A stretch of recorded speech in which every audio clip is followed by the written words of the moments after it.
COPWATCH, policing the police every single day. The Supreme Court made a very interesting decision this session, and it concerns your cell phone tracking data and law enforcement. The United States Supreme Court decided just days ago that now, for the first time in American history, law enforcement coast to coast. Now, there was jurisdictions that had passed their own laws, just some of them, a few, that said if cops want your tracking data, they have to get a warrant. But coast to coast, there was no national policy on that governed by our federal Constitution. Now there is. The Supreme Court has said if cops want to get a warrant, if they want to get your cell phone data, they have to go get a warrant. So, how did this all come down? Well, there was a defendant in a case, and it was a serial armed robbery team. And the head of the team, the police finally arrested him based on a number of pieces of evidence, probably one of the most compelling being his cell phone tracking data. And that cell phone tracking data allowed police to not only match him up with meetings with his Confederates, but also, okay, so on Tuesday at 1:37, they did an armed robbery here. And his cell phone tracking data shows that Tuesday at 1:37, he was there. You see how compelling that would be, right? If you're in law enforcement, that's the kind of evidence you want, which is fine. All you have to do now is get a warrant. So, I'd like to share with you some of the words of the United States Supreme Court and their rationalization for saying that law enforcement needs to get a warrant.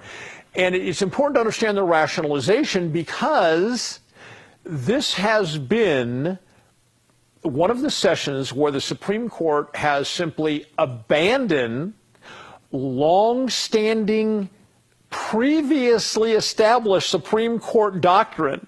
They've looked at it and said, oh, look, this court, the Supreme Court, over the decades has said this time and time again. Throw that away.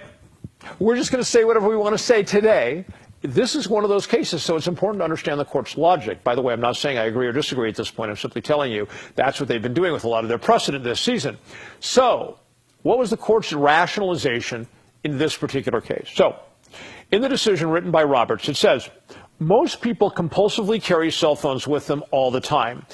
A cell phone faithfully follows its owner beyond public thoroughfares and into private residences, doctors' offices, political headquarters, and other potentially revealing locales. Accordingly, when the government tracks locations of a cell phone, it achieves near-perfect surveillance, as if it had attached an ankle monitor to the phone's user. And because carriers keep the location data for an extended period, the records allow the government to look back in time at a suspect's movement. Whoever the suspect turns out to be, he has effectively been tailed every moment of every day for 5 years. And the court continues, this is not a quote, but just logic. If the government were allowed to freely obtain the data without a warrant, only the few without cell phones would escape this is a quote from the court, the tireless and absolute surveillance. The court's rule would not only apply the court's ruling will not apply during ongoing emergencies such as active shooting, a bombing, or abduction of a child. The Fourth Amendment bars searches that are unreasonable, and the court has long held that reasonableness means giving police more flexibility in emergencies. And again, I apologize for consistently having to look down. So, why do I say this was a complete sea change for the court? Well, because the data is being maintained and belongs to a third party. And the court has maintained for many, many years that if the data is in the possession of a third party, you, the person who contracted with that third party, has no expectation that those records are private. They don't even belong to you. They belong to somebody else. Today, the Supreme Court, in acknowledgement of our new technology and our new world, said you do now have an expectation of privacy.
Hey, Sheriff, we have a question about why your office, your intelligence division, is investigating private citizens for criminal investigation that happen to be activists that are overseeing your department. Why would you have your intelligence division investigate private citizens? We have done... for life hating so much.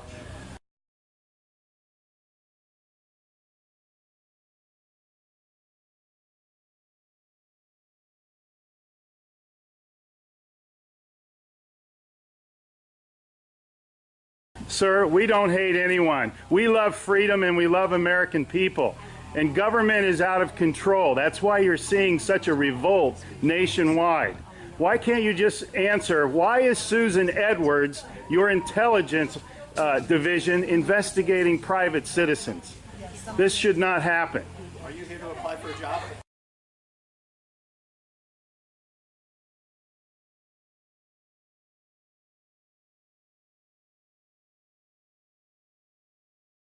Possibly I might be applying for a job, but that's irrelevant to my question. Why would you ask that question? Well, enjoy the fair. Okay. Excuse me. Excuse you? Excuse me, sir. So those of you that haven't Wow. been on a bike before, Sheriff's getting a little too pushy. You work for us, Sheriff. Just keep that in mind. At one time we respected you, but not with that type of attitude.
Police use who may want to retaliate against him physically. Hey Charlotte County, this is Charlotte County COPWATCH, and I just wanted you to know that I am using this stuff under fair use. And also remember to like and subscribe this channel. Also too, keep in mind I do not make any money on YouTube. This is 5 hours work a day, you know, fighting for freedom. And you can donate with PayPal and Patreon. I just want you to think about this. If everybody gives to PayPal and Patreon, Patreon is every month. Actually, PayPal you can do every month. I have 12,000 subscribers. If everybody gives, I can quit my regular job and go full-time investigations on Charlotte County and possibly even more and beyond. So just keep that in mind. If everybody helps out, I can go full-time doing this. Thanks.